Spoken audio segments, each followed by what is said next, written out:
ما در پارت 1 از جنایات یک قاتل سریالی صحبت کردیم، از قربانیان و داستان زندگیشون. اما بیایید تا برگردیم به چندین سال قبل، سالهایی که قاتل پرونده امروز تازه متولد شده، تازه پاشو توی این دنیا گذاشته و هیچ کس خبر نداره به چه هیولایی قراره تبدیل بشه.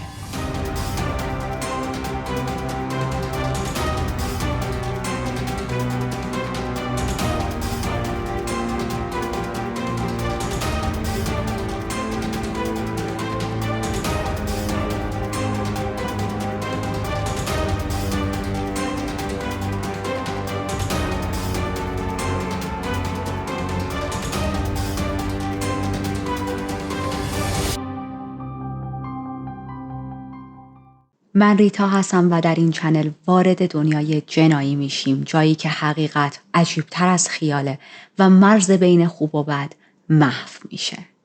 این ویدیو پارت شماره 2 از داستانیه که دارم براتون تعریف میکنم، پس اگر پارت 1 رو هنوز تماشا نکردید لطفاً همینجا پاز بزنید، برید پارت 1 رو ببینید و بعد تشریف بیارید این پارت رو هم تماشا کنید. زیر همین ویدیو لینک پارت 1 رو براتون گذاشتم، پس به راحتی میتونید پارت 1 رو تماشا کنید. یک مرور خیلی سریع با هم داشته باشیم. ما از یک قاتلی صحبت کردیم که جنایت‌های بسیار زیادی انجام داده. تمام قربانی‌هاش پسرهای نوجوان و جوان بودن. اونا رو به طرز وحشیانه‌ای به قتل رسونده و اجسادشون رو توی زیرزمین، زیر گاراژ خونه دفن کرده بود. در پارت قبلی از قربانی ها صحبت کردیم، از اینکه زندگیشون چطوری بود، گذشتهشون چطوری بود و تا اونجایی که اطلاعات در دسترس قرار داشت چطوری با قاتل پرونده امروز ما آشنا میشن. اما بریم تا امروز راجع به قاتل صحبت کنیم و ببینیم ما از چه کسی داریم حرف میزنیم. اسم قاتل پرونده جان وین گیسیه. جان توی سال 42 در یک بیمارستان دولتی به دنیا اومد. دومین فرزند بین 3 فرزند توی خانواده بود. خواهر بزرگترش اسمش جوان بود. 2 سال قبل از جان به دنیا اومده بود و 2 سال بعد هم کوچکترین خواهرش به نام کرن به دنیا میاد. خانواده جان یک خانواده کاتولیک بودن و بچه‌ها هم توی چنین محیطی بزرگ شدن. این کاتولیک بودنه نقش پررنگی داشت توی زندگیشون. هر 3 تاشون توی مدارسی که مخصوص کاتولیک ها بود ثبت نام کرده بودن و توی شمال شیکاگو زندگی می‌کردن. پدرش از جانبازهای جنگ جهانی اول بود، به عنوان تعمیرکار خودرو مشغول به کار بود و مادر جان هم به شغل خانه‌داری مشغول بود. وضعیت مالی خیلی خوبی نداشتن، از طبقه متوسط جامعه بودن و گاهی مشکلات مالی از اصلی ترین بحث ها و دغدغه هاشون بود.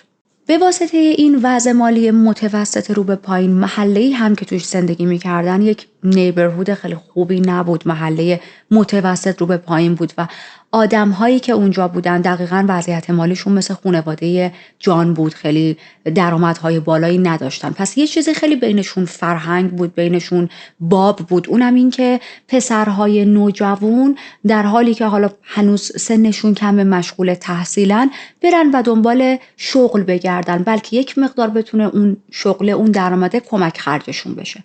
جان هم همینطور مثل 10 صدها پسر دیگه توی محله دنبال شغل‌های پاره وقت و یا تمام وقت اگر خوش شانس بود میگشت تا بتونه یه سری کارها رو انجام بده و هر کاری هم میرفتن، یعنی اصرار و وسواسی نداشت که مثلا حتما ما باید برم توی فروشگاه به عنوان فروشنده کمک وایسم، حتما باید برم فلان چیز رو بفروشم. هر شغلی که میتونست بهش پول بده رو این آدم قبول میکرد. یه مقدار دوران مدرسه‌اش رو با هم چک کنیم، بررسی کنیم، ببینیم تو مدرسه چطوری بود. جان توی مدرسه بین بقیه دانش آموزا پسر محبوبی نبود، اما معلما و مدیریت و ناظم و اینا جان رو دوست داشتن و میگفتن که پسر آرومیه، سرش به کار خودشه، سرش به درسشه و به کسی آزار نمیرسونه. کلاً تعریف اساتید مدرسه در اون زمان از یک پسر یا دانش آموز خوب کسی بودش که دردسر درست نمیکنه. حالا دیگه کار نداشتن که این آدمی که دردسر درست نمیکنه میکنه شاید مشکل افسردگی داره، یا شاید مثلا یه سری مشکلات دیگه داره، یا این آدمی که دایره دوستاش بزرگ نیست نمیتونه با بقیه بچه‌ها بر بخوره، شاید یک مشکلی داره. با این دید نگاه میکردن که پسر خوبیه دیگه، همین که درد سرساز نباشه، کار ما رو زیاد نکنه، ما کلامون رو میندازیم بالا. این که میگم بین بقیه بچه‌ها محبوب نبود، نه اینکه خودش نخواد با بچه‌ها ارتباط برقرار کنه. بچه باحالای مدرسه راهش نمیدادن توی اکیپ هاشون، ولی خود جان خیلی تلاش میکرد مثلا توی اکیپ های ورزشی، گروه های ورزشی، رقص، آواز، توی اینجور جاها شرکت کنه و دوست پیدا کنه.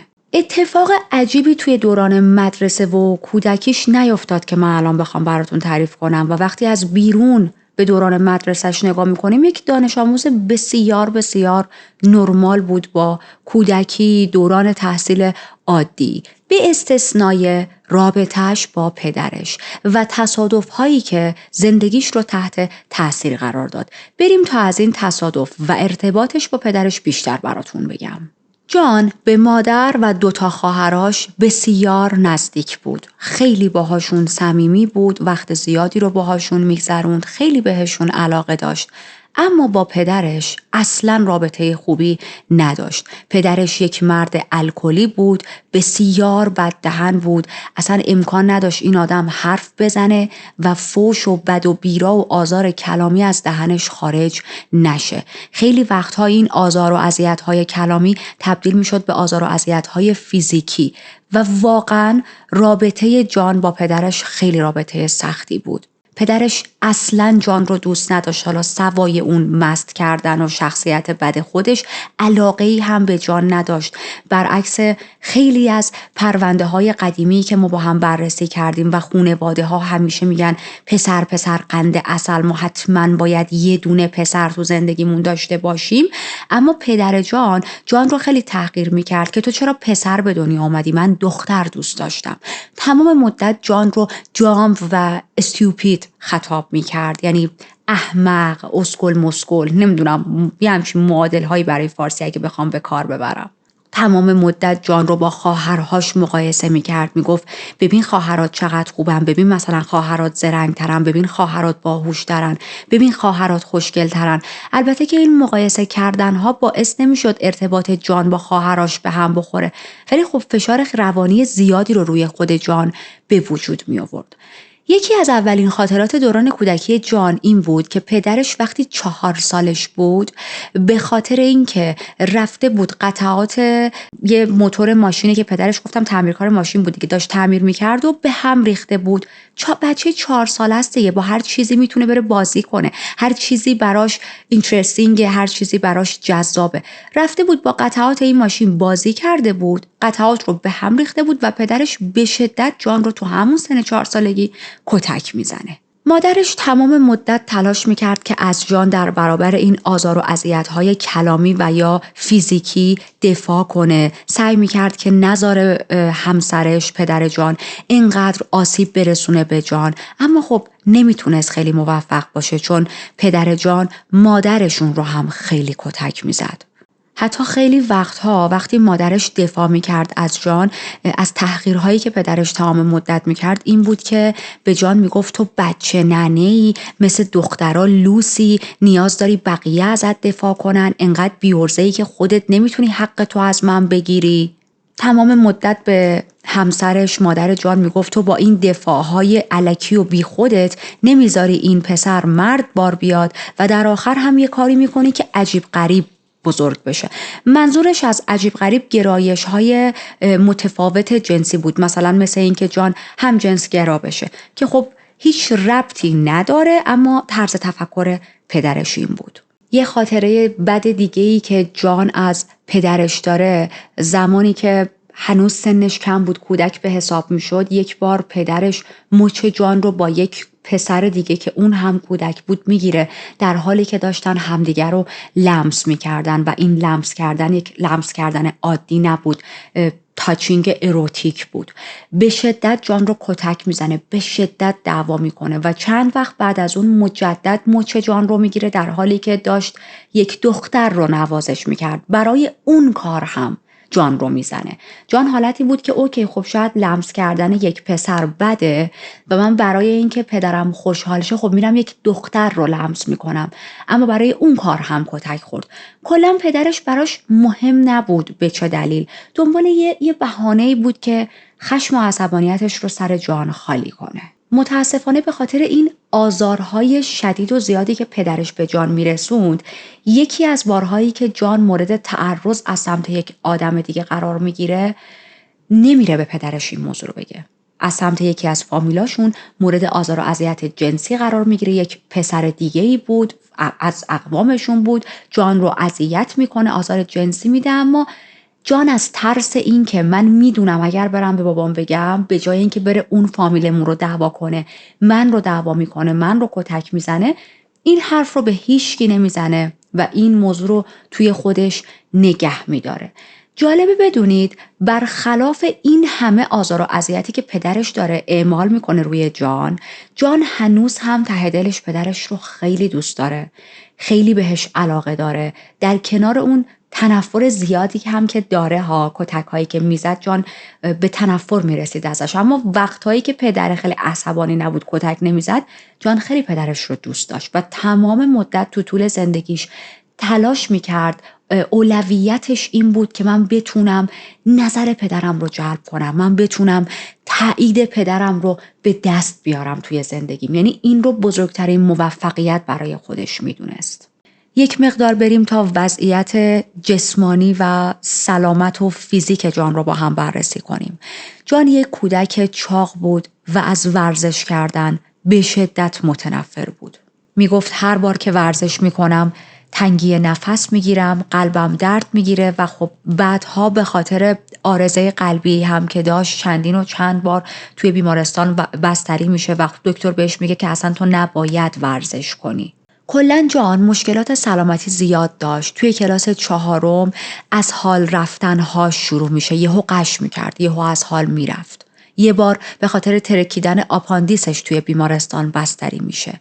یعنی در این حد بگم که بین 14 تا 18 سالگیش تقریباً 1 سال از عمرش رو توی بیمارستان گذرونده. خب با چنین وضعیتی نمره‌هاش توی مدرسه به شدت افت پیدا میکنه، کاهش پیدا میکنه و وضعیت پزشکیش هی داشت برای از نظر پزشک‌ها بیشتر و بیشتر نگران کننده میشد. اما خب پزشکا نمیتونستن بفهمن دقیقاً این بچه چشه، دقیقاً مشکلش چیه. برخلاف پزشکا که خیلی به جان اهمیت میدادن، توی بیمارستان بستریش میکردن و دنبال این بودن که بفهمن دلیل قلب دردها یا از حال رفتنهای جان چیه، پدرش معتقد بود که جان داره بزرگ نمایی میکنه، داره جلب توجه میکنه و خیلی هم حالش خوبه.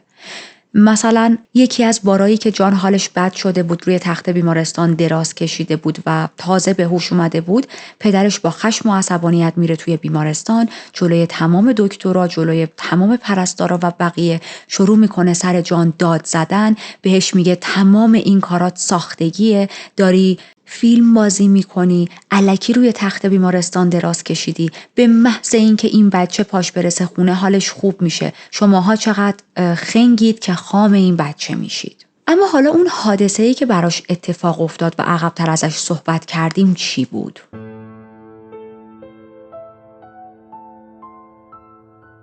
وقتی جان 11 سالش بود داشت با تاب بازی میکرد و توی همین تاب بازیش از تاب میپره پایین، منتها جلوی تاب هنوز وایساده بود، تاب میره عقب میاد جلو و با شدت میخوره به سر جان. این حادثه باعث میشه که یک مقدار خون توی مغز جان لخته بشه، اما خب متاسفانه تا سن 16 سالگی این لخته خون رو توی مغز جان کشف نمی کنن، بعدها میفهمن که خب ما هم الان میتونیم این دوتا موضوع رو به هم ربط بدیم، یعنی از حال رفتنهاش و این حادثه‌ای که براش به وجود اومده. دلیل اصلی از حال رفتنهاش همین حادثه بود، چون از سن 11 تا 16 سالگی یهو خیلی ناگهانی از حال میرفت، تشنج‌های گاه و بیگاه و شدید بهش دست میداد و فقط با تجویز داروهای مختلف میتونستن که یک مقدار آرومش کنن. خوشبختانه این داروها هم اثر میذاره و دیگه بعد از سن 16 سالگی به بعدش هیچ اثری از بیهوش شدن و از حال رفتن و اینجور چیزا در جان دیده نمیشه. برسیم به اواخر دوران نوجوانی جان، دوران پرتنشی که تمام آدم‌ها تجربهش میکنن. افرادی که حتی وقتی تو خانواده‌های بسیار خوب هستن هم به خاطر اون سن بلوغ، به خاطر تغییر هورمون‌ها و هزار موضوع دیگه وارد شدن به دنیای بزرگسالی با خانواده‌هاشون درگیری پیدا میکنن و جان از یک خانواده نرمال نبود. پدرش واقعا شخص مشکل داری بود. پس نتیجهش چی میشه؟ تمام دوران نوجوانی جان پر شده بود از درگیری‌های بیشتر و بیشتر با پدرش. پدرش هم اعتیادش به الکل خیلی شدیدتر شده بود، خشونتش شدیدتر شده بود. دیگه یه جوری شده بود که بدون هیچ دلیلی الان دیگه زورش خیلی به جان نمیرسید جان رو کتک بزنه، اما همسرش رو، مادر جان رو خیلی کتک میزد. حتی بارها و بارها جلوی خود جان و 2 خواهرهاش به مادرشون تجاوز کرده بود و این به نظر من خیلی دردناکه که شما پدر خودت رو ببینی داره به مادرت تجاوز میکنه.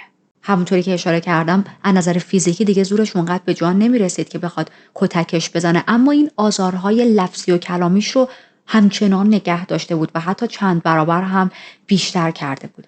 و خب ما میدونیم آزارهای کلامی هم میتونه همونقدر دردناک باشه که آزارهای فیزیکی دردناکه، حتی گاهی اوقات بیشتر. وضعیت زندگی جان توی خونه انقدر افتضاح بود که هرگز نتونست از دبیرستان فارغ التحصیل شه. سال آخر مدرسه رو ول میکنه و خونه رو برای همیشه به سمت لاس وگاس ترک میکنه. خب الان یک پسر نوجوانیه که هیچ سیوینگی نداره، هیچ پولی نداره، لاس وگاس رو نمیشناسه و اولین کاری که میکنه اینه که باید بره شغل پیدا کنه. به عنوان سرایدار توی یک سالن تشییع جنازه مشغول به کار میشه، بهش کار میدن و وظایفش هم وظایف عجیب غریبی بود. مثلا باید جسدها رو آماده میکرد برای مراسم تشییع جنازه و خب اینها خیلی جدید بود، خیلی تازگی داشت برای جان و یک مقدار ناخوشایند بود. به عنوان یک پسر نوجوان نمیتونست به بقیه بگه شغلش چیه. میدونید از این شغلهایی نبود که بتونه با افتخار برای دیگران تعریف کنه. البته که همه شغلها شریفن، همه شغلها زیبان، همه شغلها زحمت دارن و یه وقت سوء برداشت نشه که ما داریم بر ضد قشر و شغل خاصی صحبت میکنیم در این چنل. من فقط دارم دیدگاه اون زمان رو براتون بیان میکنم. بعد از یه مدت کار کردن به عنوان سرایدار توی یه همچین سالن تشییع جنازه‌ای میبینی که راضی نیست. این شغلی نیست که من دلم میخواد تا آخر عمر داشته باشم یا حتی موقت داشته باشم. و خب از طرف دیگه هم نمیتونست شغل دیگه پیدا کنه. خیلی تلاش کرده بود اما هیچ کس بهش شغل نمیداد، کار نمیداد. برای همین میگه که ولش کن، بهتره که برگردم خونه. انقدر وضعیت مالیش افتضاح بود که حتی پول خرید تیکت برای برگشت به خونه رو هم نداشت. یکی از اصلی ترین دلایلی هم که بهش کار نمیدادن به خاطر این بود که مدرک تحصیلی نداشت. خب کسی که مدرک تحصیلی نداره، سابقه کاری خاصی هم نداره، واقعا سخت میتونه کار پیدا کنه. 3 ماه طول کشید تا بالاخره با کار کردن بتونه پول بلیتی که میخواد برگرده به خونه رو برای خودش تهیه کنه. در نهایت مجدد برمیگرده شیکاگو، برمیگرده پیش مادر و 2 خواهرهاش، در حالی که به شدت گرم ازش استقبال میکنن، بغلش میکنن، بوسش میکنن و بهش میگن که تو همیشه پیش ما جا داری، خیلی دلمون برات تنگ شده بود. و همونطوری که اشاره کردم رابطه جان با مادر و خواهرهاش واقعا رابطه صمیمانه‌ای بود. بلافاصله بعد از اینکه از لاس وگاس برمیگرده خونه، ما الان توی اوایل دهه 60 هستیم. تصمیم میگیره که یه سر و سامونی به زندگیش بده، یه حالی به همه چی بده. شاید اگر درسش رو تموم کنه و بتونه یک شغل خوبی یه جا پیدا کنه، پدرش شروع کنه بهش افتخار کردن. پس توی یه دونه از این کالج هایی که مخصوص تجارت بود مشغول به تحصیل میشه. در نهایت میتونه از اون کالج فارغ التحصیل شه و وارد بازار کار میشه، وارد تجارت میشه. اتفاقا استعداد زیادی هم از خودش توی فروشندگی نشون میداد. جان تازه اونجا بود که میفهمه اون اصلا یک فروشنده متولد شده. میتونه هر چیزی رو توی مارکت بخره و بفروشه. اولین شغلی هم که به دست میاره توی همون کالج بازرگانی بود. یک کفشی رو میتونه به یکی بفروشه، خیلی سریع میفروشه، با قیمت خیلی خوبی میفروشه و خب به چش بقیه میاد. بعد از یه مدت میره کارآموز رشته مدیریت میشه، شروع میکنه به کار کردن با شرکت‌های مختلف، حتی یه مدت مدیریت یک فروشگاه لباس مردونه رو میتونه به دست بیاره و کلاً زندگیشو یه سر و سامونی داده بود. اما همچنان متاسفانه پدرش این کارهای جان رو عالی و افتخارآمیز نمیدونست. توی همین خط زمانی هستیم که وضعیت سلامت جان بدتر میشه و سلامتش به خطر میافته. خیلی وزن اضافه کرده بود، مشکلات قلبی زیادی براش به وجود اومده بود و دوره‌ایه که هی جان دوباره مثل دوران کودکی و نوجوانیش هی میرفته بیمارستان، بستری میشده، بعد از یه مدت میومده بیرون و باز دوباره مشکل قلبی براش به وجود میومد، باز دوباره میرفت بیمارستان. بعد از یه مدت که مرخص میشه به خاطر مشکلی که توی نخاعش، آسیبی که توی کمرش، نخاعش به وجود اومده بود، توی بیمارستان بستری میشه و چیزی که جان نمیدونست این بودش که مشکلات اضافه وزن، قلب، کمر و مشکلات تنفسی، اینا همه قراره تا آخر عمر همراه این آدم باشه. بیشتر از موفقیت‌هاش براتون صحبت کنم. در حالی که هنوز سنش خیلی کمه وارد سیاست میشه. به عنوان دستیار یکی از حزب‌های دموکرات توی اون منطقه مشغول به کار میشه. به خیال خودش داشت این همه تلاش میکرد تا نظر پدرش رو جلب کنه و بالاخره پدرش یه روز بهش بگه جان پسرم بهت افتخار میکنم. اما این تصمیمش اوضاع رو بدتر هم کرد. پدرش مخالف این حزب بود و توهین‌ها و تحقیرهای جان بیشتر و بیشتر هم شد. میشه گفت تنها کار خوبی که پدر جان براش انجام داده بود این بود که یه ماشین براش خریده بود. ولی ماشین خریدنش هم به درد خودش میخورد. اول از همه این که این ماشین رو به نام خودش خریده بود و نه به نام جان. جان الان دیگه یک پسر نوجوان نیست که جوون بالغ بزرگسال حساب میشه و تو این ماشین رو به اسم این آدم خریده ولی به نام خودت، به اسم پسرت نزدی. مورد دوم این که هر بار سر هر چیزی با هم بحثشون میشد جان رو از استفاده این ماشین محروم میکرد و بهش میگفت که تو دیگه حق نداری از این ماشین استفاده کنی. کلید ماشین رو برمی‌داشت قایم میکرد و ازش میگرفت. ماشینی که خودش به عنوان کادو برای جان تهیه کرده بود. مهم نبود این محروم کردن جان برای استفاده از ماشین سر یک درگیری و بحث جدی و بزرگ باشه یا سر یک اختلاف نظر خیلی خیلی کوچیک. پدر جان از هر فرصتی استفاده میکرد تا جان رو اذیت کنه و چون جان اون ماشین رو خیلی دوست داشت از استفاده اون ماشین محرومش کنه. با وجود اینکه فعالیت‌های سیاسی جان کاملاً برخلاف پدرش بود، اما جان مشارکت خودش رو توی سازمان‌های اجتماعی خیلی خیلی جدی می‌گرفت و بیشتر اوقات فراغتش رو به اینجور کارها اختصاص میداد. میگفت درسته که پدرم دوست نداره، با این حزب مخالفه، اما من آینده خودم رو در این کار میبینم و براش تلاش میکنم. اگر بتونم یک پست و سمت سیاسی بزرگی به دست بیارم، بالاخره پدرم هم به من افتخار میکنه. خیلی از کسایی که توی اون دوره جان رو میشناختن میگفتن که مرد زرنگیه، مرد جاه طلبیه. وقتی یه چیز رو بخواد به دست بیاره انقدر براش مشتاقه، انقدر براش تلاش میکنه تا در انتها بتونه اون رو به دست بیاره. خیلی ها معتقد بودن جان سیاستمدار خیلی خوبی میتونه باشه برای جامعه. بله، به خاطر اینکه جان سایکوپت بود و خیلی وقتها سایکوپت ها میتونن سیاستمدارهای خوبی هم بشن. البته خوب که برای خودشون دیگه، نه برای جامعه. ولی به هر حال باز برگردیم به جان.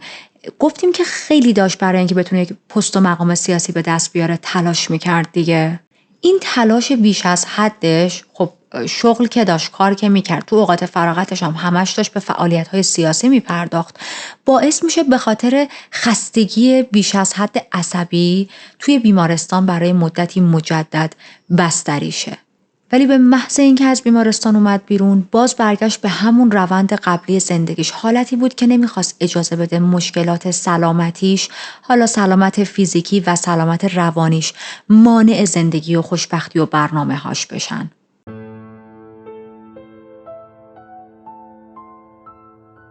بریم به سپتامبر سال 1964.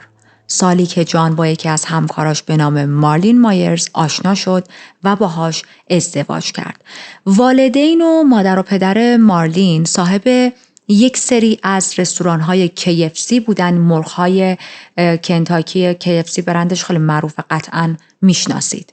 خب برای همین وضع مالیشون خیلی خوب بود و فرد پدر مارلین، یعنی پدرزن جان، از این آدمایی بودش که من دنبال اینم که یه داماد داشته باشم و اونو بکنم مدیر این رستوران‌های زنجیره KFC. حالا نمیدونم مثلا دختر خودش چه ایرادی داشت، حتما دنبال یه کسی بود که یه چیزی از لای پاش آویزون باشه به اون مدیریت رو بده. ولی خب تصور فرد پدر مارلین اینطوری بود دیگه، میگفت فقط باید یک مرد مدیریت KFC، شعبه های KFC منو ببره جلو. و از اونجایی که خودش هم پسر نداشت، همین تک دختر رو داشت، خیلی براش مهم بود که مارلین بتونه با یک مردی که لیاقتش رو داره ازدواج کنه. اتفاقاً توی همون چند ماه اولیه جان خیلی موفق میشه که خودش رو به پدرزنش مرد خیلی خوب و کاری نشون بده. البته که واقعاً هم خیلی برای زندگیش داشت تلاش میکرد، مخصوصاً برای اون پست و سمت‌های سیاسی که میخواست به دست بیاره. و بعد از چند هفته پدرزنش بهش پیشنهاد میده که بیا مدیریت یکی از برنچ های KFC رو من میدم به تو بشو مدیر این برنچ، مدیر این شعبه. به خاطر این موقعیت کاری عالی که الان جان گرفته بود با همسرش به آیووا نقل مکان میکنن. به نظر میرسه که زندگی برای جان توی این بره از زندگیش واقعا داره عالی و خوب پیش میره. وعده های خیلی زیادی در انتظارشه که دوست داره هرچه سریعتر به این بخش های زندگیش دست پیدا کنه. جان شروع به کار کردن برای پدرزنش کرد و کل این بیزینس مثلا مدیریت یک رستوران زنجیره، یک فست فود زنجیره رو از ابتدا یاد گرفت. آدمی هم بود که زبر و زرنگ بود، مفاهیم رو خیلی سریع یاد می گرفت. جان به طور متوسط 12 ساعت در طول روز کار میکرد. حتی یه وقتا اگر که از نظر بدنی میتونست بکشه تا 14 ساعت هم وقت برای این رستوران ها سپری میکرد. تمام مدت مشتاق یادگیری بود، مشتاق این بود که پله های موفقیت رو بیشتر و بیشتر پشت سر بذاره و تمام امیدش این بود که روزی بتونه خودش صاحب یکی از این رستوران های KFC بشه و نه اینکه فقط مدیریت وایسه. در واقع بذارید اینجوری بهتون بگم، جان تمام ازدواجش رو برنامه ریزی کرده بود، با برنامه رفته بود جلو و مارلین رو انتخاب کرده بود که با هم ازدواج کنن. امید داشتش که فرد پدر مارلین، پدرزنش، بمیره و وقتی مرد تمام اینا رو به من بده، به من ارث برسه و من صاحب این برنچ های KFC بشم. ولی خب چون نمیتونست مستقیم یه کاری کنه که پدر بمیره، برای همین مثلا فعلا به عنوان مدیریت این شغل رو قبول کرده بود تا هم کار رو یاد بگیره، محیط رو یاد بگیره و همین که رفته رفته اعتماد خانواده مارلین رو بتونه جمع کنه. به علاوه این که توی محیط کاری هم خب بهش احترام بذارن دیگه. وقتی یهو بره به عنوان صاحب بخش KFC شاید خیلی ها بهش احترامی نمیذاشتن، براشون جدید بود، اما الان داشت به عنوان مدیریت کار میکرد. بعد از مدتی اگر فرد میمرد دیگه میگفت من صاحب این رستورانم و خب اعتبارش به مراتب چندین برابر بیشتر و بهتر بود. این رو هم باید ذکر کنم، واقعا سخت داشت تلاش میکرد. یعنی تمام مدت جان یا داشت برای اون برنچ KFC وقت میذاشت و یا اگر اوقات فراغت پیدا میکرد برای فعالیت‌های سیاسیش وقت میذاشت. یعنی اصلا شما این آدم رو نمیدیدین که مثلا حالا کار دیگه ای بکنه. حداقل این چیزی بود که داشت تمام مدت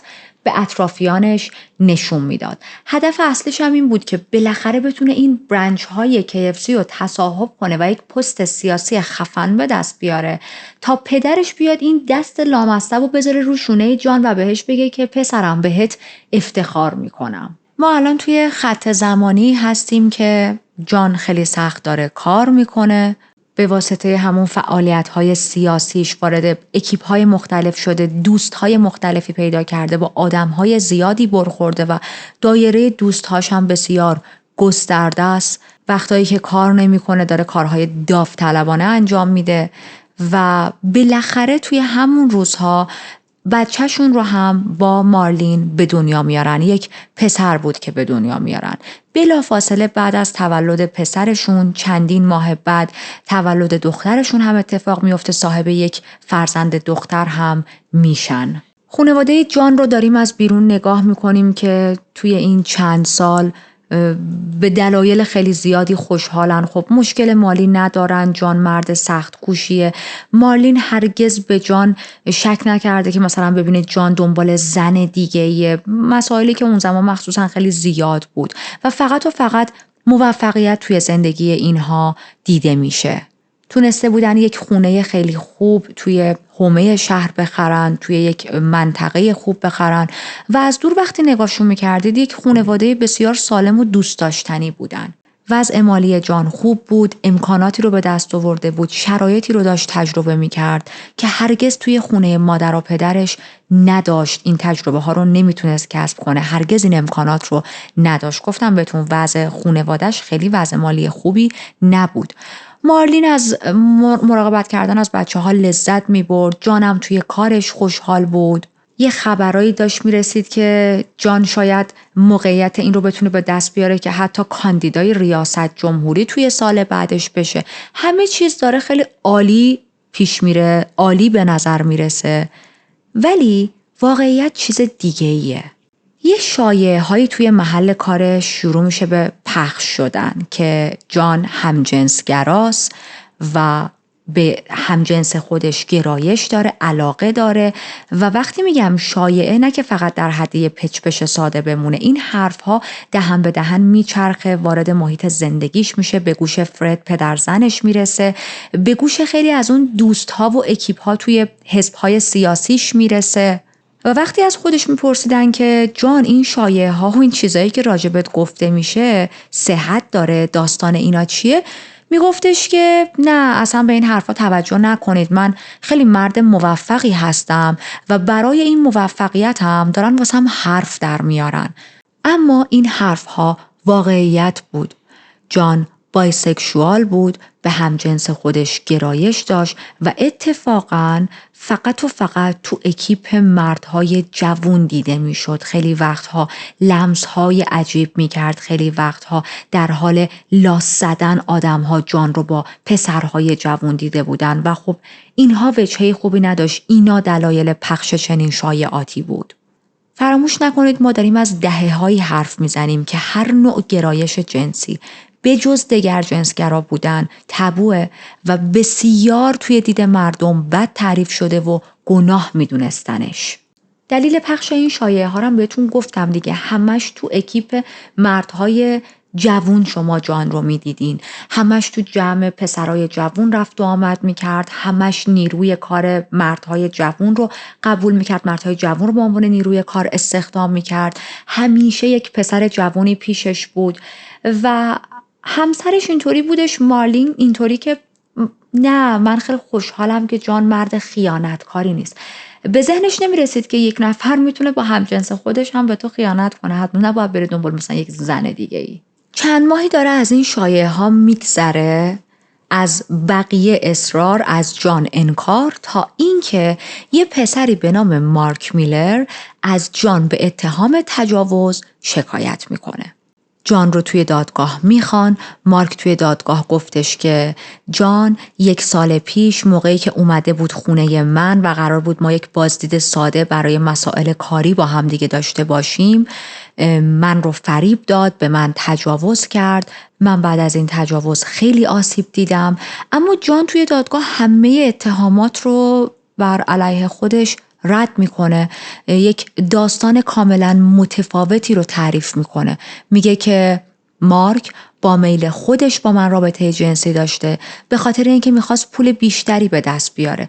به من پیشنهاد داد که من باهات میخوابم، تو به من به عنوان صاحب کار بیشتر پول بده. خیلی عجیبه این سناریو. معمولاً اون کسی که توی قدرت، در جایگاه قدرت، صاحب قدرت همیشه در طول تاریخ فردی بوده که به زیردستی‌هاش پیشنهاد داده که اگر به من خدمات جنسی بدید، به طور مثال من حقوقتون رو بیشتر میکنم، من بهتون اضافه حقوق میدم، من سمت و شغلتون رو بیشتر میکنم. معمولا یک کسی که زیر دست یه شخص دیگه است جسارت این رو نداره بره به صاحبکارش بگه میای با هم سکس کنیم به من بیشتر پول بدی، چون ممکنه احتمال خیلی زیاد صاحبکارش قبول نکنه و کل رزومه کاریش خراب شه.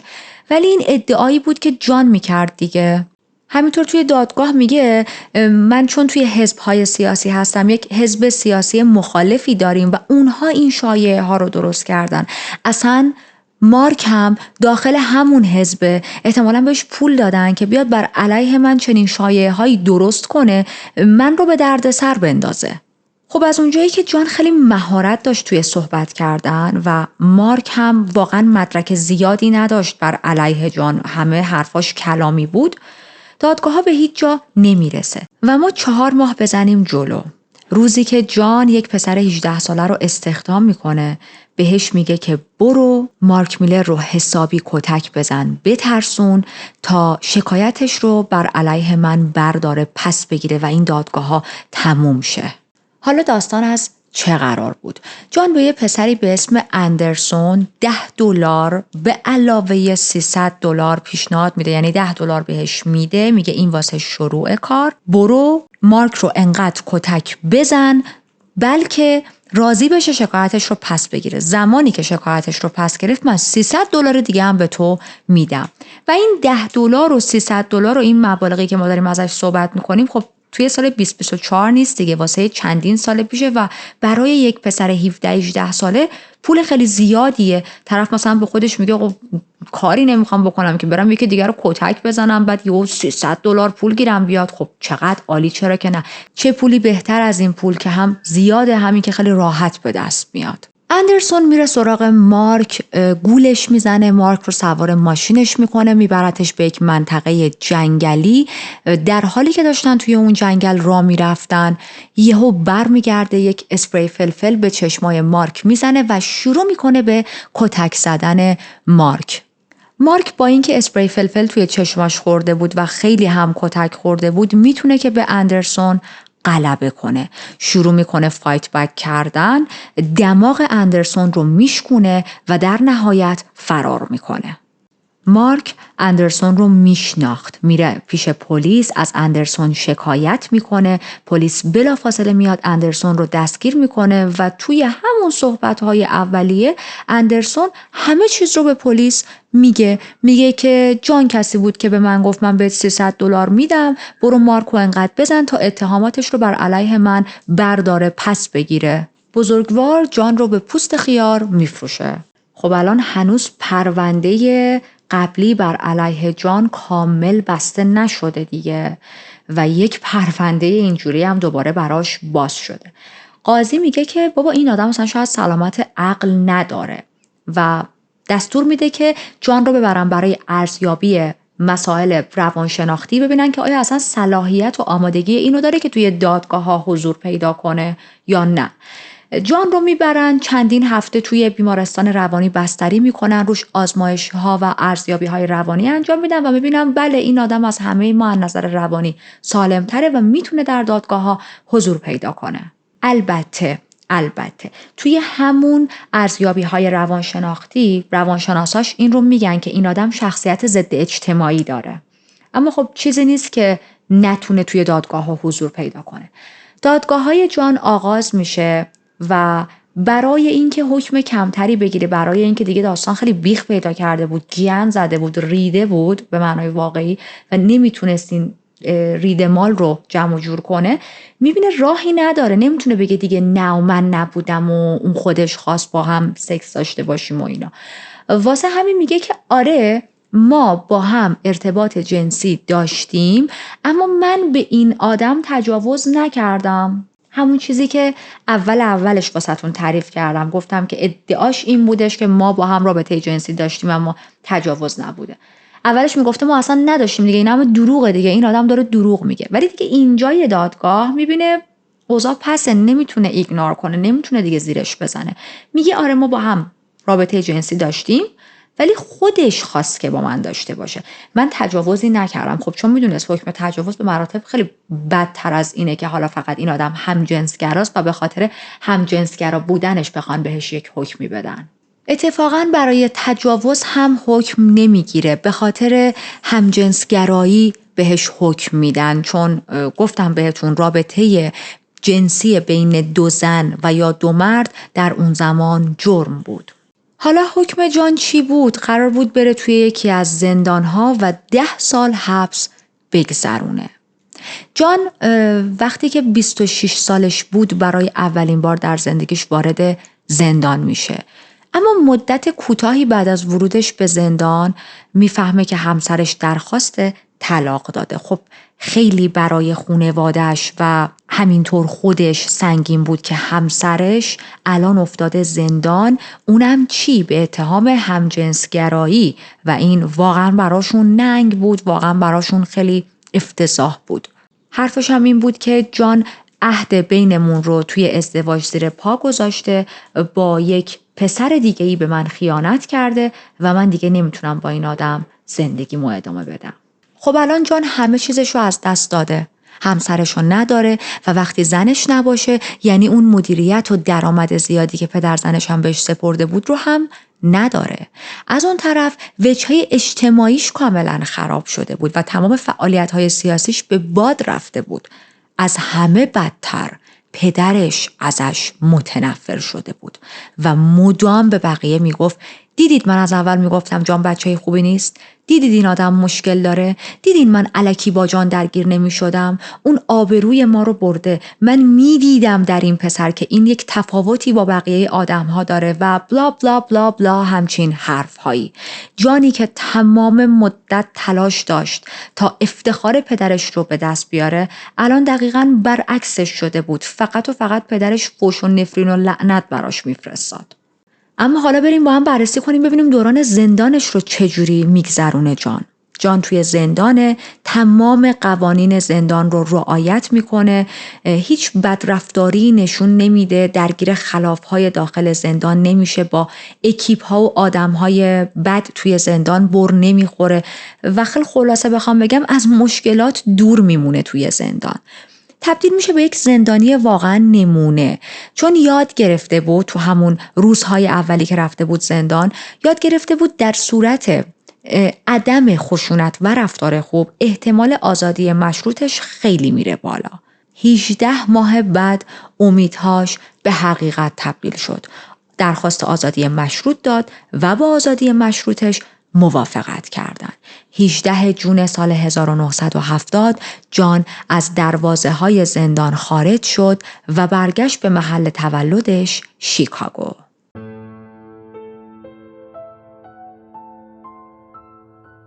جان برمیگرده به شیکاگو تا دوباره زندگیش رو از صفر شروع کنه، از نو بسازه. میدونست که ساختن یک آینده موفق با توجه به اتفاقهایی که براش افتاده خیلی سخته، اما خب نمیخواست ناامید شه.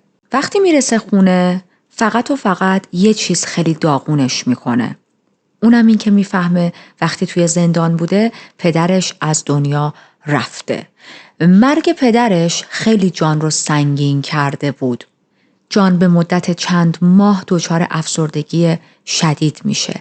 خیلی ناراحت بود، خیلی پشیمون بود که هرگز نتونسته فرصت خداحافظی با پدرش رو داشته باشه و این حرفی بود که به بقیه میزد، اما ما میدونیم چی توی ذهنش میگذره دیگه.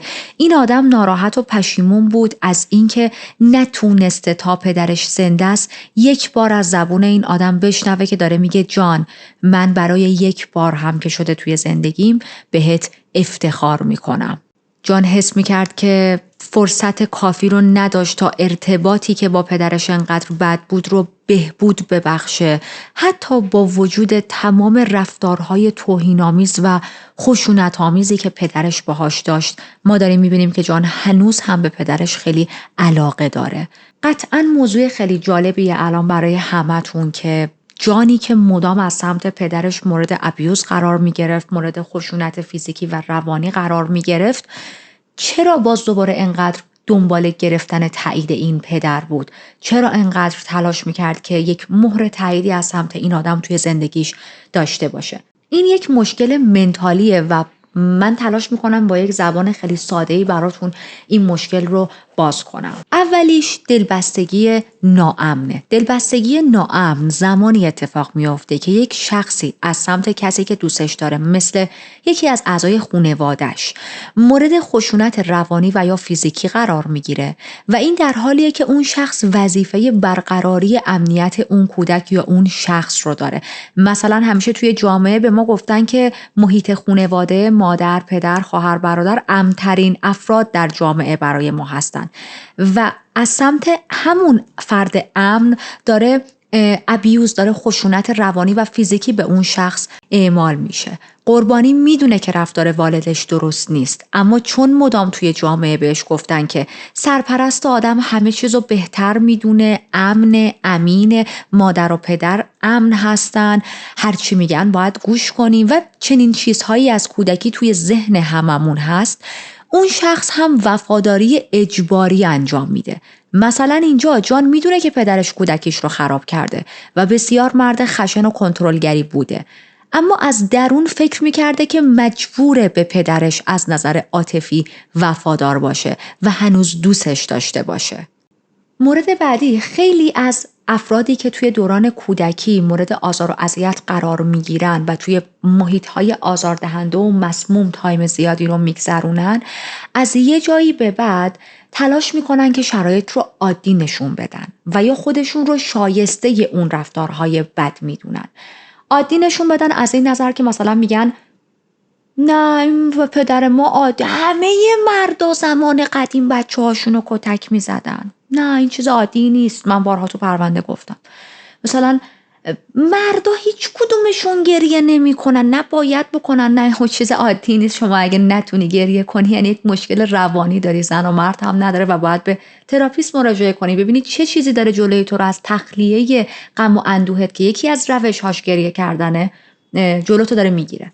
یا هزاران مثال دیگه. طرف سعی میکنه عادی کنه شرایط رو و یا گفتیم خودشون رو شایسته میدونن. مثلا جان خودش رو شایسته میدونه که پدرش انقدر تحقیرش کنه.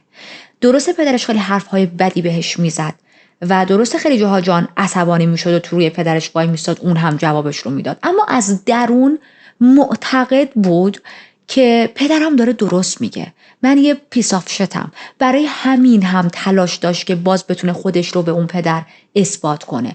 این سمت سیاسی منو دوست نداره، من میرم یک سمت سیاسی به دست میارم که پدرم دوست داشته باشه. چرا؟ چون در نهایت میگه پدر من داره درست میگه و من باید اون کاری رو بکنم که این آدم من رو تایید کنه. اتفاقا این تایید شدنه هم یکی از موارد دیگه است. جان تمام مدت دنبال این بود که پدرش بگه آفرین من به تو افتخار میکنم، اون رو به عنوان فرزندش، به عنوان یک فرزند پسرش تایید کنه و این چیزی بود که جان هرگز تو کل زندگیش از پدرش ندید، نشنید، هرگز همچین محبتی، هرگز همچین افتخاری رو از سمت پدرش دریافت نکرد. و خب اینها همه دلایلی بود که جان با وجود این همه مشکلی که پدرش داشت براش به وجود می آورد، باز هم پدرش رو دوست داشت و تلاش داشتش که نظر پدرش رو به خودش جلب کنه تا اینکه دیگه نتونست در انتها و در حالی که توی زندان بود پدرش از دنیا رفت. یک موضوع خیلی خیلی خیلی مهمی رو من بیان کنم اینجا، لطفاً همه بهش توجه کنید. ببینید من توی پرونده های جنایی به ابعاد روانشناسی زیاد میپردازم، چون که اصلا یکی از بعدهای اصلی پرونده های جنایی و ترو کرایم قسمت روانشناسیشه و خیلی وقتها چنین کامنت هایی رو از آدم ها میبینم که میگن چه ربطی داره آدم درونگرا که مثلا قاتل نمیشه، یا مثلا چه ربطی داره کسی که کسی که درگیر فلان دیسوردره که قاتل نمیشه. بله من اینا رو میدونم. وقتی من راجع به یک اختلال روانی در یک پرونده‌ای صحبت میکنم فقط منظورم اون آدمه، اون قاتل یا اون مقتول یا اون شخصیت در اون پرونده است و نه هیچ کس دیگه. من تراپیست نیستم، من آدم‌های دیگر رو نمیشناسم، من شماها رو نمیشناسم و اصلا هدف من این نیست که بگم هر کس مثلا OCD داره، هر کس مثلا درگیر بایپولار دیسوردر هست، هر کس مثلا درگیر PTSD هست، پس اینجوریه، پس اونطوریه. اصلا ما فقط داریم در پرونده های جنایی راجع به همون شخص صحبت میکنیم.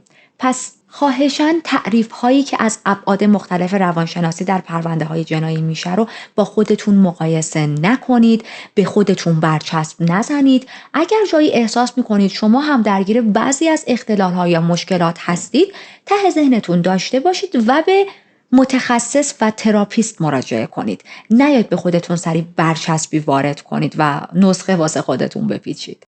مجدد برگردیم به جان. درسته که به خاطر از دست دادن پدرش خیلی ناراحته، اما میدونه که تا آخر عمر نمیتونه بشینه گریه کنه به خاطر نبود پدرش و تصمیم میگیره که یک حالی به زندگیش بده. با مادرش نقل مکان میکنن به یک لوکیشن دیگه، به یک خونه دیگه. جان به عنوان سرآشپز توی یکی از رستوران‌های داخل شیکاگو مشغول به کار میشه، شغلی که واقعا ازش لذت میبرد، با اشتیاق این شغل رو میبرد جلو، انجام میداد، خیلی حرفه‌ای با چاقو کار میکرد، عاشقانه واقعا برای شغلش داشت وقت میگذروند. بعد از 4 ماه زندگی مشترک با مادرش به این نتیجه میرسه که من دیگه مرد بزرگیم و نیاز دارم که خونه زندگی جدای خودم رو داشته باشم. و این موضوع رو برای مادرش هم بیان میکنه. میگه من دیگه از اون غم و اندوه از زندان بیرون اومدن و از دست دادن پدر و اینا اومدم بیرون، از غم و اندوه طلاقم اومدم بیرون و نیاز دارم زندگی خودم رو داشته باشم مامان.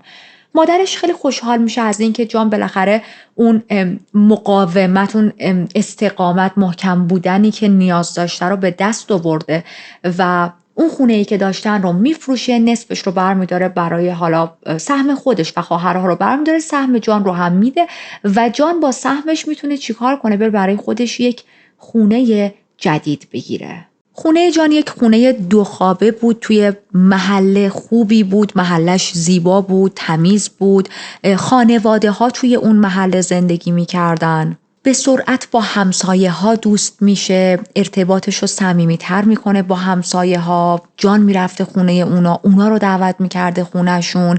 تمام مدت یعنی حالتی بودش که یه چند روز در هفته اینا یه سره همه همسایه ها یا خونه جان بودن یا جان خونه اینا بود.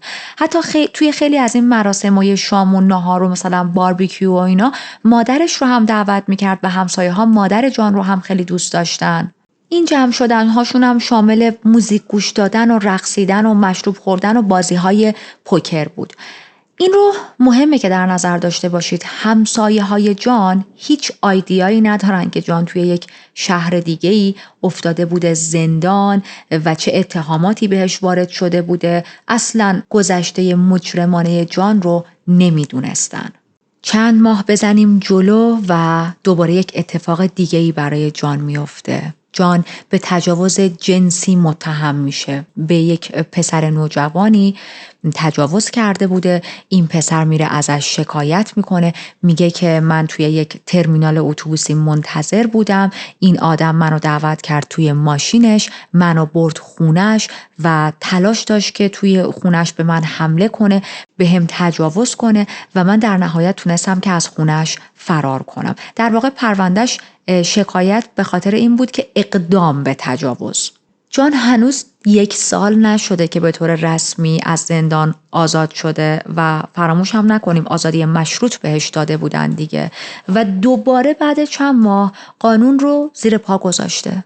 اما از اونجایی که جان خیلی خوش شانسه و قراره حرص ما رو زیاد در این پرونده در بیاره، دادگاهاش تموم میشه. چرا؟ به خاطر عدم حضور شاکی توی دادگاه‌ها.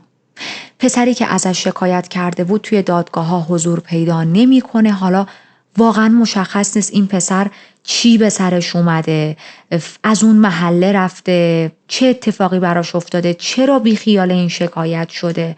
هیچ دیتیلی در دسترس نیست. فقط ما میدونیم که این پسر هرگز توی دادگاه حاضر نمیشه و به خاطر همین عدم حضور این شاکی اتهامایی که روی جان هم بود کنار گذاشته میشه و جان بار دیگه از در دادگاه به عنوان یک مرد آزاد میاد بیرون تا به زندگی کثیف و مخفیانه و مجرمانش ادامه بده. یکم دیگه بیایم جلو و برسیم به جان با یک خانومی که با هم ازدواج میکنن. جان با یه خانوم دیگه ای آشنا میشه بعد از مدتی به نام کرل هاف. کرل تازه از همسر قبلیش جدا شده بود، صاحب 2 بچه بود، 2 دختر در واقع. زمانی که با جان آشنا میشه توی حالت روحی روانی خیلی افتضاحی بود، خیلی آسیب دیده بود و به محض اینکه جان ذره‌ای بهش محبت و علاقه نشون میده، ذره‌ای اون حس امنیت رو در کرل ایجاد میکنه، کرل یک دل نه صد دل علاقه‌مند میشه به جان و این میشه که با هم ازدواج میکنن. خب این برای جان هم خوب بود دیگه. جان برای وجهه اجتماعیش نیاز داشت که یک همسری توی زندگیش باشه. به هر حال دیدگاه جامعه روی یک مرد مجرد خیلی بدتر از مردی بود که خانواده داره و کرل 2 دختر داشت، میتونست این وجهه خوب رو به جان بده. کرل هم خیلی در ابتدا کار نداشت که جان چه گذشته‌ای داشته، کی بوده، چی بوده، خیلی سوال پیشش نمی‌کرده. همین که می‌دیده یک مردی توی زندگیشه که میتونه امنیت و آرامش رو تو زندگی خودش و 2 دخترهاش به وجود بیاره و تأمین کننده خوبی توی زندگی خودش و بچه‌هاش باشه، واسهش کافی بود.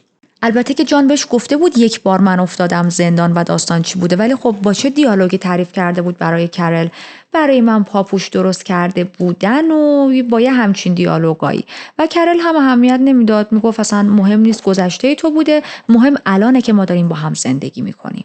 بعد از ازدواج کرل با جان، کرل و دختراش به سرعت میرن توی خونه جدید جان، شروع میکنن همه با هم اونجا زندگی کردن و اون ارتباط صمیمی و نزدیکی که جان با بقیه همسایه ها داشت، الان کرل و دختراش هم شامل حال این ارتباط شده بودن دیگه. از این به بعد توی این رفت و آمدها با همسایه ها کرل هم همراهی میکرد جانو. حتی این مهمونی ها بعد از ورود کرل بیشتر هم شده بود. کرل مهمونی های مختلف تشکیل میداد، کباب های مخصوص برای همسایه ها درست میکرد، غذاها و شام هایی که همسایه ها خیلی عاشق دستپخت کرل بودن. اما یک موضوع دارک، یک نقطه تاریکی رو میخوام بهتون بگم. همون قدری که همسایه ها لذت میبردن از این که با جان رفت و آمد کنن، متنفر بودن از این که این دعوت‌ها توی خود خونه جان باشه و ترجیح میدادن اگر میخوان همو ببینن جان بیاد خونه اونا. چرا؟ به خاطر اینکه همیشه یک بوی خیلی خیلی بدی توی خونه جان میومد که واقعا براشون آزاردهنده بود. یکی از همسایه های جان به اسم لیلی همیشه اصرار داشت که الا بلا تو یه حیوانی یه قسمتی از خونت مرده و این بوی جسد یه حیوانه که انقدر مشمئز کننده است، انقدر افتضاحه. بارها از جان خواسته بود که برو منشأ این بو رو پیدا کن. واقعا وقتی جهت وزش باد عوض میشه این بو میاد تو خونه ما و حال ما به هم میخوره، اما جان اصلا اهمیتی نمیداد به این حرفا. جان میگفت این بوی بد وحشتناک به خاطر تجمع رطوبت توی فضای زیرزمین داخل خونه است و چیزی نیست که من بتونم کاری بکنم. خونه قدیمی ساز دیگه، بالاخره این مسائل رو داره. ولی حقیقت چیز دیگه ای بود. دلیل این بوی بد نه مشکل رطوبت توی زیرزمین جان بود، نه مرگ یک حیوانی و موندن جسدش توی زیرزمین جان.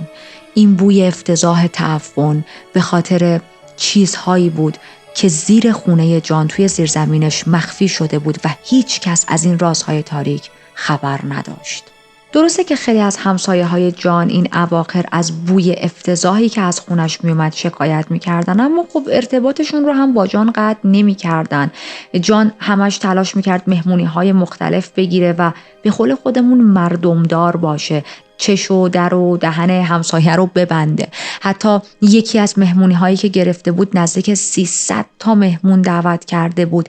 تمهای مختلف برای مهمونی هاش انتخاب میکرد. مثلا میگفت تم هوایی بزنید یا از این تمای غرب وحشی و اینا واسه خودتون مثلا بپوشید، بیاید تم کابوی داشته باشید. همش تلاش میکرد که اطرافیانش رو سرگرم نگه داره، خودش رو خیلی فرندلی و موفق بین دوست و در و همسایه نشون بده.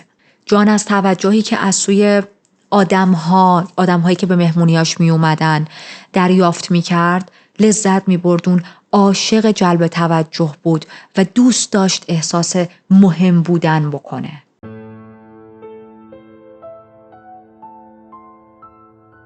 جان سال 74 تصمیم میگیره که یک شرکتی تأسیس کنه. یک شرکتی مربوط به ساخت و ساز و نقاشی. اما فقط پسرهای جوون و نوجوون رو استخدام میکرد توی این شرکت. خب این خیلی برای دوستا و اطرافیاش عجیب بود. از جان میپرسیدن، میگفتن که چرا فقط پسرهای جوون و نوجوون رو تو داری استخدام میکنی؟ و جان جوابش این بود که من دلم میخواد فرصتهای کاری رو به نیروی جوون بدم. به علاوه این که نیروی جوون فرشترن، ذوق و شوقشون توی کار بیشتره، انرژیشون بیشتره و من بازدهی بهتری توی کار ازشون دریافت میکنم. اما این حقیقتی نیست که ما بتونیم باورش کنیم. واقعیت اینه که جان پسرهای نوجوان رو استخدام میکرد به خاطر اینکه علاقه داشت، گرایش داشت به پسرهای نوجوان و اغوا کردن، گول زدن پسرهای کم سن و سال براش خیلی راحت تر از مردهای سن و سالدار بود. اما تمایلات همجنس گرایانه جان کم کم برای اطرافیانش، به خصوص به ویژه همسرش آشکار میشه. کرل و جان 1 سالی بود که هیچ رابطه جنسی با هم نداشتن و این نبود رابطه جنسی از سمت جان بود و نه از سمت کرل. زندگی جنسیشون متوقف شده بود و حالات جان کاملا غیر قابل پیش بینی شده بود. جان اینطوری نبود. جان اوایلش که با کرل آشنا شده بود یک مرد محترم بود، خیلی به کرل احترام میذاشت، گفته بود من امنیت تو و بچه‌هات رو تامین میکنم، بچه‌های تو هم مثل بچه‌های خودم. اما کاملا رفتارش این اواخر تغییر کرده بود. یه لحظه حالش خوب میشد، لحظه دیگه یک خشم بسیار کنترل نشده نشون میداد از خودش. سر هر چیزی عصبانی میشد، اساسیه رو پرت میکرد این ور اون ور. خیلی دچار بیخوابی شده بود و کلا در کنار مشکلات روانی که هی داشت از خودش نشون میداد، این کمخوابیه کمترین مشکلی بود که میشد راجبش صحبت کرد. یه جوری میشه که دیگه جان تلاش میکرد خیلی خونه نباشه، به ندرت بعد از ظهر میومد خونه. وقتی هم که میومد خونه یا همش میرفت یه جا میچپید در حال تعمیر یه وسیله‌ای بود و یا مستقیم میرفت توی گاراژ تا کاراشو توی گاراژ انجام بده. زمانی هم که توی گاراژ بود به هیچکی اجازه نمیداد که بیاد پیشش. گاراژ کجاست؟ همون بخشی که بوی خیلی بدی داره از زیرش میاد. با وجود تمام این تغییرات افتضاح تو رفتار جان، یه چیزی بیشتر از همه کرل رو اذیت میکرد، نگران کرده بود. سوای این که میدید جان دیگه بهش هیچ علاقه‌ای نشون نمیده، هیچ گرایش و میل جنسی یا عاطفی بهش نداره، یه چیزی پیدا میکنه توی لوازم جان که خیلی ناراحتش میکنه. یه سری مجله پیدا میکنه. این مجله ها مخصوص همجنسگراها بود، عکس های اروتیک و برهنه مردهای مدلی که همجنسگرا بودن رو توی این مجله ها چاپ کرده بود. و خب پیدا کردن مجله از مردهای برهنه تو لوازم همسرش خیلی براش ناراحت کننده بود. میره این موضوع رو به روی جان میاره، بهش میگه من همچین مجله پیدا کردم جان، داستان از چه قراره؟ و جان یه حالتی که دیگه حوصله نداشت گرایشش رو پنهان کنه، خسته شده بود از این که خیلی از رازها رو داشت با خودش حمل میکرد. با یه حالت تدافعی و دعوا به کرل میگه میدونی چیه؟ من پسرها رو به زنها ترجیح میدم، من مردها رو بیشتر از زنها دوست دارم و گرایشم به سمت مردهاست. ولی خب لحنش یه ذره بی‌ادبانه بود دیگه. کرل خیلی تلاش میکنه که این موضوع رو توی خودش هضم کنه، اما موفق نمیشه و در نهایت درخواست طلاق میده. 2 مارچ 76 این زوج به طور قطعی برای همیشه از هم جدا شدن. بعد از جدایی جان میدونست که الان باز دوباره باید وجهه اجتماعی خودش رو بیاره بالا، باید تلاش کنه توی پروژه های داوطلبانه و فعالیت های اجتماعی شرکت کنه. باید دوباره تلاش کنه که وارد سیاست شه. برای وارد سیاست شدن باید یه کاری کنه که مردم بتونن بهش علاقه پیدا کنن، باید توجه مردم رو به خودش جلب کنه. و انصافاً وقتی صحبت از متقاعد کردن دیگران میومد وسط، جان بسیار استعداد زیاد و بالایی داشت در این رابطه توی متقاعد کردن دیگران. اصلا انگار که این استعداد طبیعی بود، با این استعداد به دنیا اومده بود. همیشه یک خلاقیتی داشت برای اینکه بتونه یک راهی پیدا کنه تا به اون هدفش برسه. همین اتفاق هم میفته، موفق میشه نظر یکی از اعضایی که توی سیاست بودن رو به خودش جلب میکنه. اون مرد خیلی از جان خوشش میاد، بهش پیشنهاد کار میده، اما نه کاری که به جان بابتش پول بده، حالت از این کارهای داوطلبانه و خیرخواهانه که جان وارد یه سری از حزب‌ها بشه و به صورت داوطلبانه هر کمکی که نیاز داشتن رو انجام بده. جان هم میدونست برای اینکه بتونه به یه سری از اهداف سیاسی برسه نباید فعلا در ابتدا دنبال پول باشه. یکی از این کارها یک شرکتی بود که برای جمع آوری مبالغ مالی واسه کودکان بیمار، کودکانی که درگیر سرطان و یا حالا بیماری‌های خاص هستن بود. یه حالت شرکت خیریه بود و جان مشغول به کار به صورت داوطلبانه توی اون شرکت میشه. جان تصمیم میگیره برای خوشحال کردن بچه‌ها تبدیل بشه به یک شخصیت دلقک. لباس دلقک می پوشید و می رفت برای بچه ها و خانواده هاشون نمایش های خنده‌دار اجرا می کرد. 2 شخصیت دلقک داشت. یکیش پوگو د کلاون بود که توی بیشتر مراسم این شخصیت پوگو رو می پوشید و با همین شخصیت توی مهمونی ها کودکان رو سرگرم می کرد یا حتی توی خیلی از بیمارستان ها شرکت می کرد و نمایش هاش رو اجرا می کرد. بیایید تا ماجرای دلقک شدن جان رو بیشتر و بیشتر براتون تعریف کنم، چون یکی از بعدهای جذاب پرونده امروز همین بخش دلقک شدن جانه. خیلی ها توی این باشگاه هر فعالیتی که میتونستن رو به صورت داوطلبانه انجام میدادن. بعضی ها کمک مالی جمع میکردن، بعضی ها برنامه‌های تفریحی میذاشتن، از جمله جان. این شخصیت دلقکی که برای خودش انتخاب کرده بود یکی از همون برنامه‌های تفریحی دائم در این شرکت بود. گفتیم 2 شخصیت داشت. یکیش پوگو د کلاون بود. پوگو یک دلقک شاد بود، شخصیتی که دلقکی که اکثر مواقع ازش توی مهمونی ها برای خندوندن بقیه استفاده می کرد. همیشه پوگو می خندید، هیجان داشت، جوک های بامزه تعریف می کرد، بچه ها و کودک ها رو می خندوند. و اما شخصیت دوم دلقکی بود به نام پچز د کلاون. این پچز یک دلقکی بود که برخلاف پوگو بود. خیلی نمیخندید، ناراحت بود، گریه میکرد، قصه میخورد، بچه ها مسخرش میکردن و این در جواب این مسخره شدن گریه میکرد. حتی یه جاهایی بقیه رو میترسوند.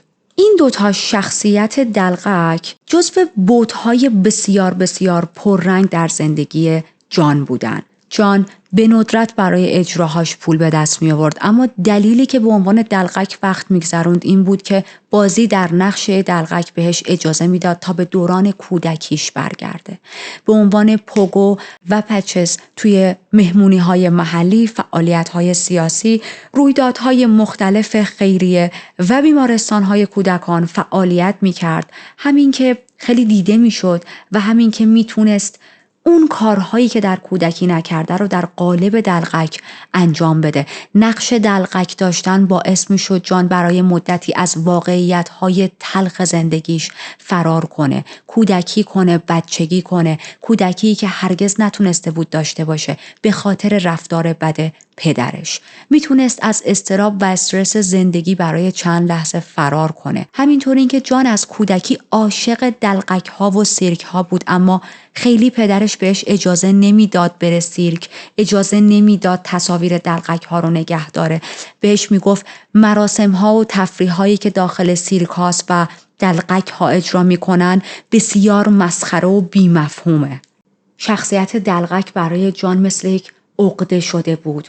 همیشه دوست داشت از بچگی که وارد دنیای سیرک بشه، تماشاشون کنه، اما این اجازه رو هرگز نداشت. حتی توی این خط زمانی که ما داریم ازش صحبت میکنیم، جان توی خونش یک عالمه تابلو از دلقک‌های مختلف داره.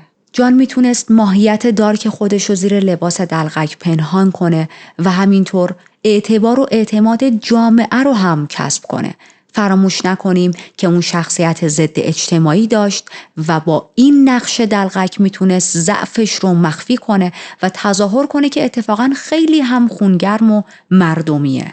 نکته آخر هم در رابطه با این شخصیت‌های دلقکش این بود که ما گفتیم جان عاشق جلب توجه بود. عاشق دریافت توجه از دیگران بود. همیشه توی زندگیش به تحسین و تعریف و تمجید دیگران نیاز داشت. حالا چه این تعریف و تمجید برای کسب یک مقام سیاسی باشه، چه به عنوان یک دلقک مثلا حالا با نمک یا حتی کریپی. اون آقایی که با جان آشنا شده بود اسمش رابرت بود که اصلا جان رو توی اون شرکت آورد که بعد جان شروع کرد به انجام کارهای خیریه مثل پوشیدن شخصیت دلقک. و رفته رفته خیلی از جان خوشش میاد. میدید که جان تمام زمان و وقتش رو داره صرف مثلا خندوندن بچه ها میکنه.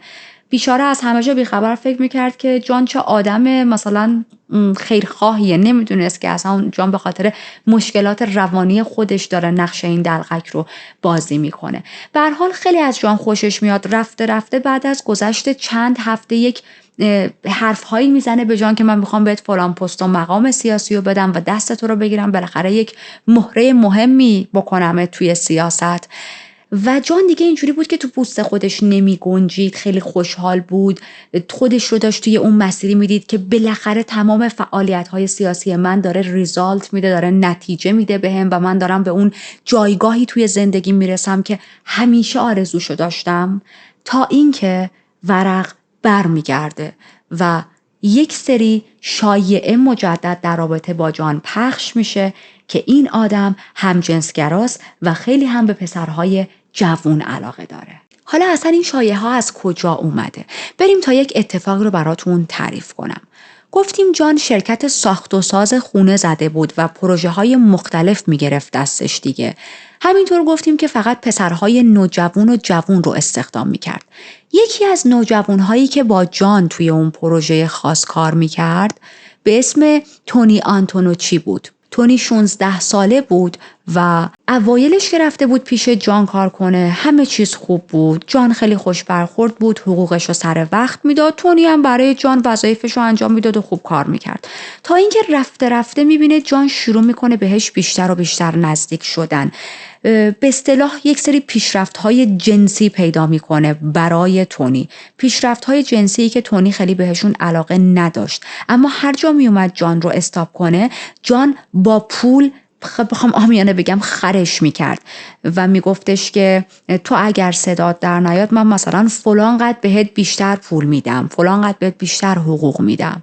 اوایل تونی پیش خودش فکر میکرد که باشو که اگه این آدم میخواد یه 4 تا لمس بکنه بدن منو و پول بیشتری بده بذار بکنه، اشکال نداره. اما رفته رفته دید نه، جان داره نزدیک میشه به اندام خصوصیش، داره نزدیک میشه به آلت تناسلیش و قصد ارتباط رابطه کامل جنسی با تونی رو داره و اونجا دیگه جان رو پس میزنه. عصبانی میشه. تونی هم جنسگرا یا بایسکشوال نبود و گرایشش با جان فرق داشت. بهش میگه که من اصلا علاقه ندارم تو من نزدیک بشی، حریم خودت رو، فاصله خودت رو با من حفظ کن. و انقدر بدجور با هم دعواشون میشه که یک صندلی رو بر میداره و محکم به جان ضربه میزنه، میکوبه این صندلی رو به جان. ببینید جان دیگه اون جوون 20-22 ساله‌ای که اوایل این پارت ازش صحبت کردیم نیست و من یک چیزی رو توی دوران کودکیش بهتون گفتم. چی بود؟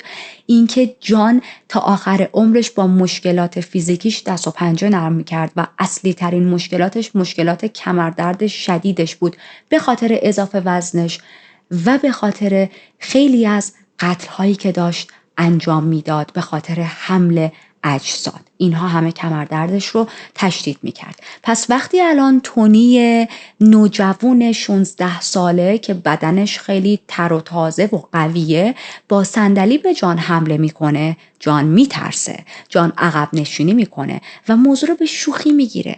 میگه ها شوخی کردم، هدف بدی نداشتم، میخواستم ببینم تو خط قرمزا چیه. آفرین خوشم اومد، نه تو کارمند نمونه من هستی، اصلا اینا همه فیلم بود، من هیچ گرایشی به همجنسم ندارم. آفرین میخواستم ببینم تو اون کارمند مورد اعتمادی هستی که من بتونم همیشه نگهش دارم.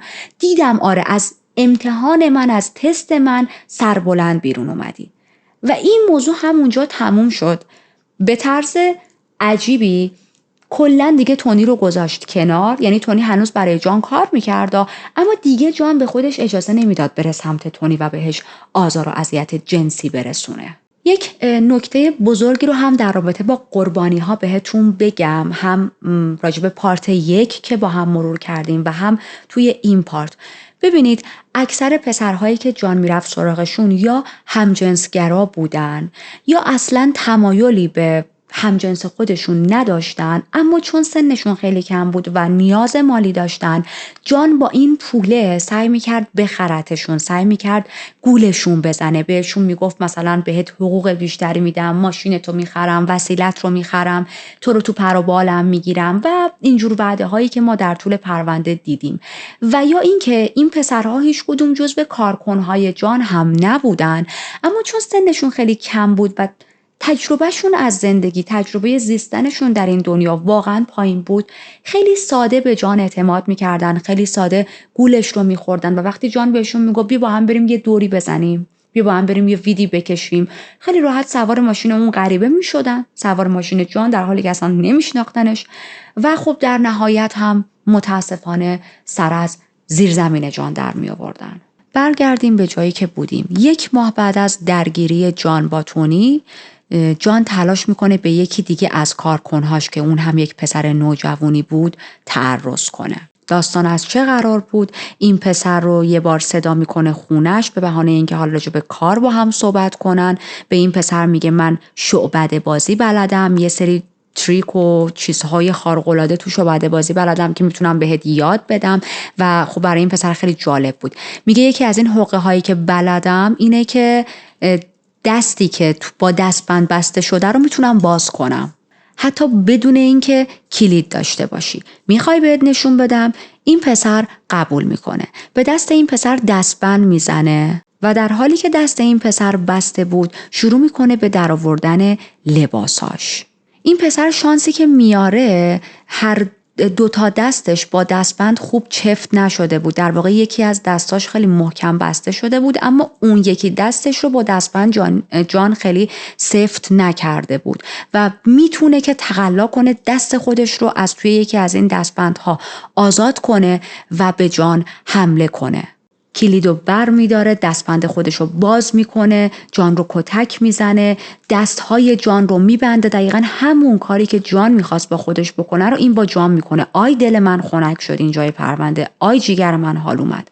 حسابی جان رو میزنه و بعد در حالی که جان به غلط کردن افتاده بود بهش میگه اگر 1 بار دیگه سعی کنی به من نزدیک شی، حق تو میذارم کف دستت، حساب تو میذارم کف دستت. و جان در حالی که واقعا به التماس افتاده بود و قول میده به این پسر که خواهش میکنم دستای منو باز کن، من سوء تفاهم شده، هرگز دیگه نمیام سمت تو، هرگز دیگه به تو تعرض نمیکنم، دستای جان رو باز میکنه و از خونش میره. بعد از این اتفاق این پسر هم چندین ماه برای جان کار میکنه و جان اصلا جرأت نداشته دیگه بره سمت این آدم. یعنی فقط میرفته راجع به کار باهاش حرف میزده، حقوقشو میداده، اون پسرم کار خودشو میکرده. ولی مثل خیلی از قاتلهای سریالی جان هم قرار نیست تا ابد برای خودش آزادانه بگرده و پسرای جوونو شکار کنه.